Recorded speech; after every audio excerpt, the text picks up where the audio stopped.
আচ্ছা, তোমার কি তোমার বান্ধবীর সাথে ঝামেলা হয় এগ ফ্রাইড রাইস রান্না করা নিয়ে বা রেস্টুরেন্টে গিয়ে খাওয়া নিয়ে? তবে কিন্তু তুমি একদম ঠিক ভিডিওটাতেই এসছো। দেখো, তেমন কিচ্ছু না এগ ফ্রাইড রাইস করা। সবার আগে কিন্তু তোমাদেরকে বাসমতি চাল নিতে হবে এবং একটা বড় পাত্রের মধ্যে চালটা ঢেলে দিয়ে ভালো করে ধুয়ে নেবে। এবার ওটাকে 20 মিনিট মতন কিন্তু ভিজিয়ে রেখে দেবে।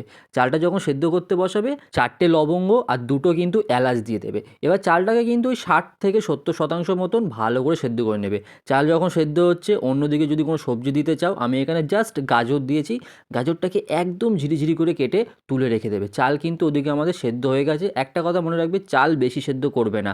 এবার কড়াইতে সাদা তেল দিয়ে দাও, সবার আগে কয়েকটা কাজু ভেজে তুলে নাও।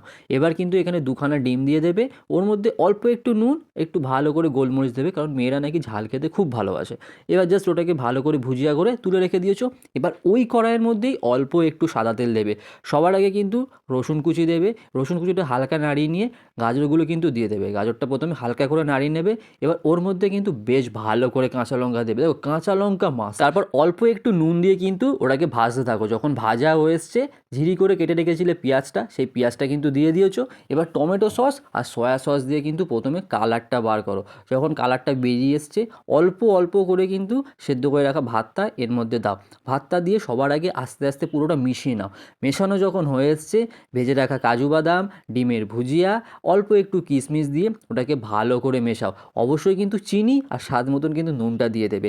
পরে যদি আরও ঝাল খেতে ভালোবাসে সে, তার জন্য আর একটু গোলমরিচ দিতে পারো। আর তুমিও যদি আমার মতন ঝাল খেতে পারো, তবে অবশ্যই গোলমরিচ দাও। গোলমরিচ দিয়েছো, অল্প একটু সয়া সস দিয়ে দাও। ব্যাস, নামানোর আগে অল্প একটু ঘি দিয়ে ভালো করে মিশিয়ে নিয়ে গরম গরম খাও এগ ফ্রাইড রাইস। এবার কিন্তু ঝগড়া হলে এটা করতে পারো, রাগ কিন্তু কমবেই কমবে। আর কেমন লাগলো জানিও।